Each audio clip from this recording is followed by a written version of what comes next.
দেশের বাহিরে থাকার অনেক বড় একটা ডিসঅ্যাডভান্টেজেসের মধ্যে সবচেয়ে বড় ডিসঅ্যাডভান্টেজ ওর বিগেস্ট ফিয়ার বলা যায় এটাকে, যদি আমরা আমাদের প্যারেন্টসদের কখনো হারাই ফেলি। সো বিদেশ আসার পর থেকে আসলে এই জিনিসটা আমার মধ্যে অন্তত প্রতিনিয়ত কাজ করে।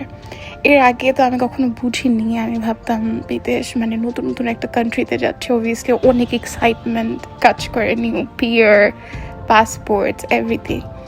বাট কখনো চিন্তা করে দেখেছেন যদি আসলে প্যারেন্টস থেকে হারাই ফেলি, এইসব সাকসেস আসলে তেমন কিছুই না, সারা জীবন একটা স্কার থেকে যাবে।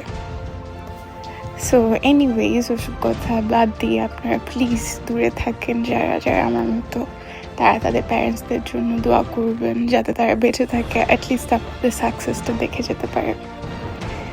অ্যান্ড আমরা এটা স্কটল্যান্ড ডেজের ডে 2, আমরা জানতাম না where we were going. আমার হাজব্যান্ড জাস্ট বললো he was taking us somewhere really beautiful, but I didn't know it would be this beautiful. Like literally I saw heaven on earth. So এত beautiful জায়গা, and definitely এই জায়গাটা আপনারা সবাই চিনেন। This was the গ্লেনফিডিচ Hogwarts এক্সপ্রেসের রেলওয়ের জায়গাটা। যারা হ্যারি পটার্স দেখেছেন তারা অবভিয়াসলি এই জায়গাটা সম্পর্কে জানেন, অ্যান্ড বেশ ভালো করেই জানেন। এর থেকে আমি স্কটল্যান্ডের সবচেয়ে আমি স্কটল্যান্ডের প্রেমে পড়ে গিয়েছি। আমার ওখানে মনে হয়েছে থেকে যাওয়ার জন্য, লাইক আই উইশ আমি ওখানে সারা জীবনের জন্য থাকতে পারতাম। Then look at the mountains guys, এত সুন্দর সুন্দর মাউন্টেন দেখে দেখে কিন্তু আমরা গাড়িতে কথা বলছিলাম যে এইসব জায়গায় যদি ডাইনোসরস না থাকে, বিকজ মাউন্টেনের তুলনায় আমরা এবং গাড়িটা অনেকটা ক্ষুদ্র।